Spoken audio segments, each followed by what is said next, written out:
Halimbawa, may umaatake sa presidente ng Pilipinas. Huwag kayong umalo dyan, mga kapatid. Huwag kayong makisawsaw dyan. We walk not by sight, but by faith. Sabi ni Pablo, nagsisilakad tayo sa pananampalataya. Huwag kayong sumali dyan sa politika na makikipag-atakihan kayo sa social media dahil galit kayo o kaya kakampi kayo. Maging ano tayo, sabi ni Pablo, lahat ng tao makipagpayapaan tayo. Huwag kayong pag-away na hindi mo naman kilalang personal at ka magagalit. Ang dapat mo ang gawin ipanalangin mo pa yun Ipanalangin nyo lahat ng tao, yung mga nasa matataas na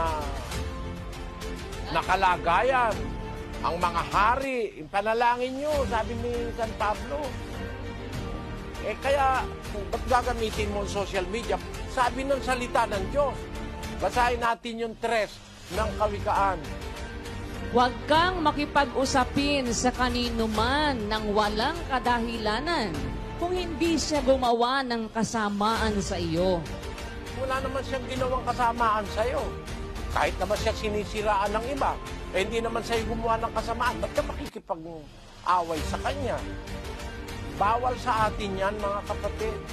Kakampi ka dun sa isa, o kaya aawayan mo si... Walang ganun.